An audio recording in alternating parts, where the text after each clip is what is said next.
안녕하십니까, 공매아재입니다. 많은 분들이 카페에 오셔서 질문하신 내용들 중에 이 내용은 꼭 한번 설명드려야 되겠다, 그런 내용이 있습니다. 무슨 내용이냐고요? 공매재산 명세서를 활용을 하시잖아요. 공매재산 명세서에 현황조사서 내용이 적혀 있죠. 현황조사관이 몇 월 며칠 날 찾아갔더니 폐문부재더라. 또 2차 언제 찾아갔더니 또 폐문부재더라. 세 번째 찾아갔더니 점유자를 만났다. 점유자랑 대화했더니 이렇게 대답하더라. 그런 내용들을 적어놨어요. 그런 내용들 중에 한 가지가 지금 질문거리가 되는 거죠. 자세히 설명드리면 이런 거예요. 한 가지 예를 들어서 읽어드린 다음에 설명드릴게요. 좋아요, 구독, 알림 설정 해주실 거죠?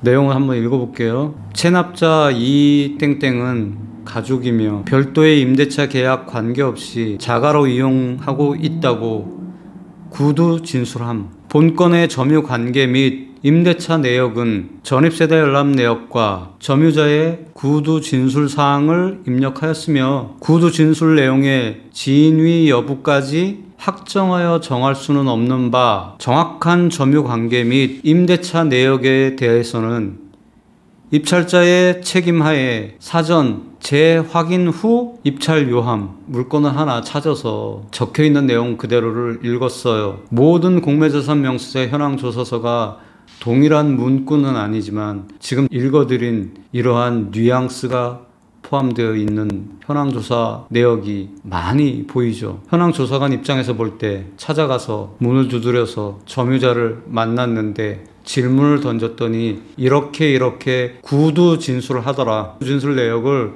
여기 적는데 그 내용만 믿고 입찰할 게 아니라 입찰하는 사람이 직접 임대차 관계와 사실 여부를 확인한 후에 입찰하라고 적어놓은 거죠. 뉘앙스가 어떤 뉘앙스예요? 내 말만 믿고 입찰하면 안 돼. 직접 확인해. 그 다음에 입찰하든지 말든지 나는 책임 안 져. 그런 뉘앙스인 거죠. 무슨 얘기예요? 나도 그냥 가서 구두로 진술 받았어. 그러니까 이게 정확한지 아닌지 입찰자가 확인하고 입찰하십시오. 내 말만 믿고 입찰하지 마시고, 이런 의미죠. 자, 그런데 이 말을 믿고 낙찰을 받았어요. 그리고 현장을 다시 찾아갔어요. 그랬더니 현황조사관이 찾아갔을 때랑 반대의 목소리를 낼 수가 있죠. 아니요, 우리 임대차 계약이 있어요. 계약서도 있어요. 얼마나 당황스럽겠어요. 어우, 이거 뭐 임대차 계약 없이 가족으로 자가로 사용하고 있다고 분명히 현황조사서에 돼 있었는데 낙찰 받고 갔더니 완전 안면몰수하고 임대차 계약 있어요, 우린 정당한 임차인이에요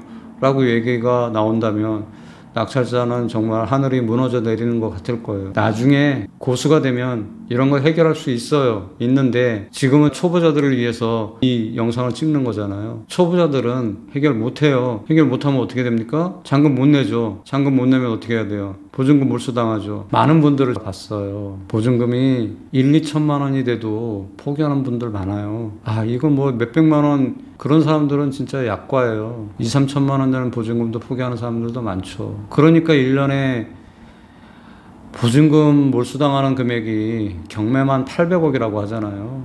뉴스에 나왔던 거예요. 공매까지 포함한다면 1년에 1000억도 넘을 거예요.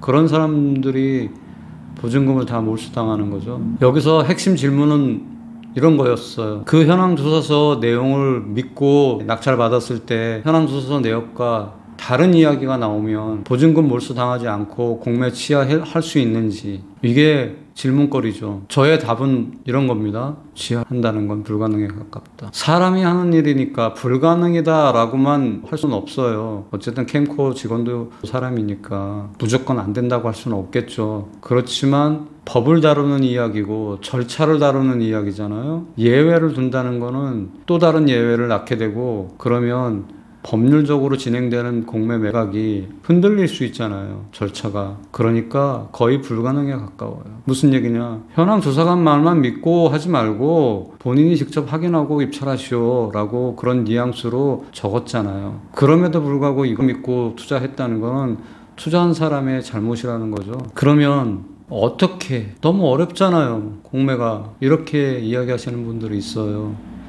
어렵죠. 당연히 어렵죠. 쉽다면 누구나 돈 벌었게요. 이런 물건들을 해결하는 가장 좋은 방법은 결국은 현장 조사죠. 제가 웃으면서 얘기하지만 왕도는 없어요. 거저 주어지는 건 없다는 거예요. 몸으로 부딪혀서 정보를 얻어내야 됩니다. 주어진 정보, 거기에는 항상 리스크가 따른다는 거죠. 내가 직접 확인한 게 아니기 때문에. 그리고 거기에 다시 한번 확인하시오 라는 뉘앙스가 깔려 있잖아요. 행운이 있는 사람은 이런 물건 낙찰받아도 그냥 아무 일 없이 지나갈 수 있어요. 그런데 운 없는 사람은요, 이런 물건 받았는데 갔더니 안면 몰수하고 우리 정당한 임차 아닙니다, 계약서 있어요? 라고 나올 수가 있어요. 그러니까 무서운 거예요. 이건 작은 돈 투자하는 게 아니잖아요. 부동산에 투자하는 거라 큰 돈을 투자하는 거잖아요. 근데 말 바뀔 수 있는 가능성이 있는 물건을 덜컥 낙찰받는다? 이건 안 되는 거죠. 그러니까 꼭 확인이 필요해요. 정확한 확인이. 체크리스트. 그것만 체크하고 오면 현장 조사 다 끝난 것처럼 하시는 분들 많아요. 그렇게 해서 돈이 되는 물건이 있을까요? 다른 사람도 다 하는 그 체크리스트? 그거 했다고 해서 돈이 될까요? 아닙니다. 체크리스트를 체크한다고 되는 게 아니에요. 남들은 알아낼 수 없는 걸 알아내는 능력, 남들은 확보할 수 없는 정보를 확보할 수 있는 능력. 정작 돈이 되는 물건은 거기서 갈리는 거지 체크리스트 가지고 갈리는 게 아니에요. 어떻게 해야 되느냐? 준비해 가야 된다. 준비한 자가 기회를 만나면 행운이 된다고 했죠. 뭘 준비해야 되느냐? 얻고자 하는 정보가 뭔데, 어떤 사람을 만나야 되고, 대화를 어떻게 이끌어가서 그 대화의 주제가 얻고자 하는 주제로 자연스럽게 흘러갈 수 있게 하고, 그리고 그 대화의 끝에서 정보를 얻어낼 수 있는 능력, 이게 필요한 거죠. 준비도 해가야 돼요. 어떤 멘트를 던질지, 대화를 어떻게 시작해서 이 주제로 어떻게 넘어갈 건지, 그리고 그 주제의 끝에 그 사람의 답변이 나올 수 있게 어떻게 분위기를 조성할 건지, 어떻게 환경을 만들 건지, 어떤 대화 소재를 만들어낼 건지, 이런 것들이 다 필요하죠. 이걸 콘티라고 해야 되나요? 시나리오라고 해야 되나요? 그런 것들이 필요하더라. 가서 내가 얻고자 하는 질문 탁 던지면 그거 대답해 줄 사람이 얼마나 있을까요? 없어요, 현실적으로. 오늘 이 영상 보시는 분들은 현장 조사 갈 때 체크리스트도 중요하지만 오늘 어떤 사람을 만나고 그 사람에게서 내가 어떤 정보를 얻어내야 되고, 그 정보를 얻어내기 위해서 어떤 주제의 대화를 이끌어가야 되고 어떻게 할지에 대한 심도 깊은 고민이 필요하다라고 말씀드립니다. 질문거리에 대해서 답변한다고 하면서 현장 조사의 스킬을 이야기하고 있네요. 현황 조사관이 조사한 내용만 믿고 투자할 수는 없다. 그러니 결국은 내가 확인해야 되고 내가 확신이 섰을 때 투자할 수밖에 없다. 그러면 거기에 대한 본인의 심도 깊은 고민이 필요하고 그 고민 끝에 열매가 맺혀질 수 있다라는 말씀드리면서 오늘 영상을 마치도록 하겠습니다. 도움이 되시길 바래요. 그리고 거저 얻어지는 건 절대로 없다는 거 꼭 명심하시고요. 대가 없는 일이 어디 있겠어요. 현장 조사도 자꾸 하고 해서 굳은 살이 박혀야 되는 거지. 처음부터 좋은 결과를 맺을 거라고 생각한다면 너무 쉽게 도전하는 거죠. 너무 쉽게.